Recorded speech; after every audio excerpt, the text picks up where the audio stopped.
Assalamualaikum warahmatullahi wabarakatuh. Perkenalkan, nama saya Nurul Inayah Putri dari kelas 12 IPA 2. Di sini saya akan menceritakan sejarah singkat tentang gedung kembar.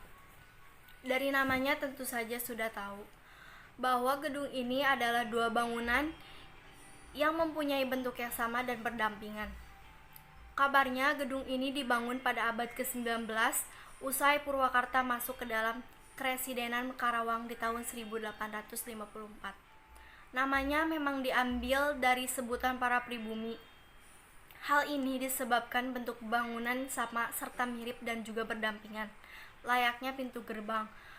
Meski belum diketahui dengan pasti tanggal pembangunannya, akan tetapi sudah banyak yang menyebutkan dibangun pada abad ke-19.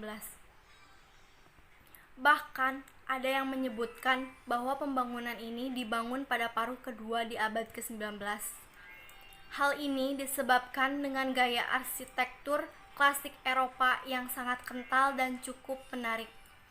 Sementara untuk fungsi utama dari bangunan tersebut pada masa Hindia Belanda ini juga belum diketahui dengan pasti.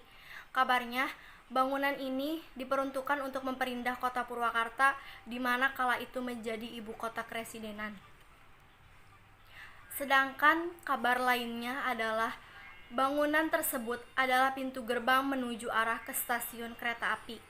Ada beberapa cerita dari masyarakat setempat bahwa di abad ke-20 gedung ini adalah sebuah toko sepatu bernama Janam.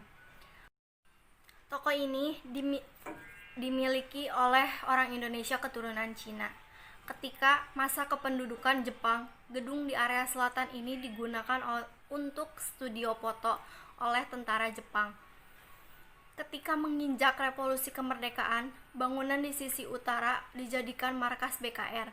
Kemudian, gedung ini kembali beralih fungsi, mulai dari toko hingga sekretariat koperasi.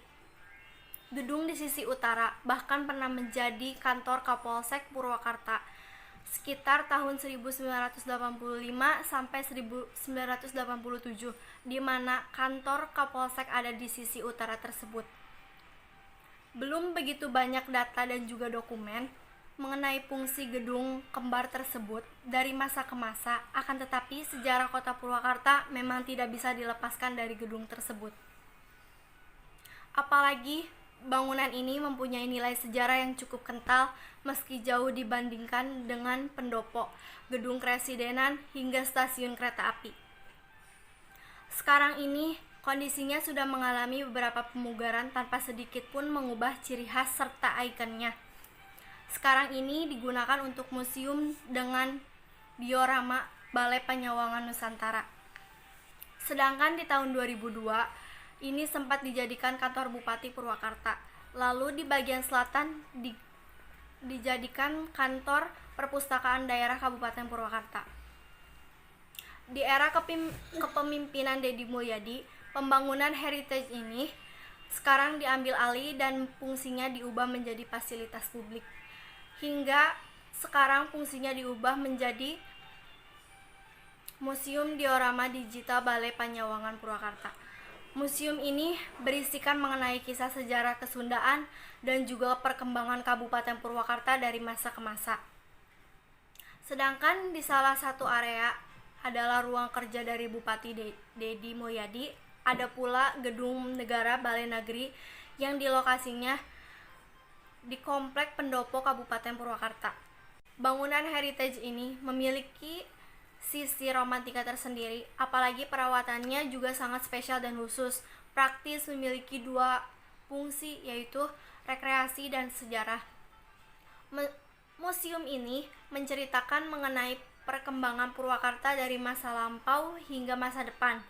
Bangunan ini menjadi salah satu tempat gedung Juang Veteran 45 yang dirombak dan direnovasi untuk memberikan informasi kepada para wisatawan. Para pengunjung bisa menikmati dan melihat sajian informasi dengan teknologi digital. Selain itu, bisa pula berfoto dan mengambil gambar di lokasi yang beralamat di negeri tengah tersebut. Sekian dari saya. Wassalamualaikum warahmatullahi wabarakatuh.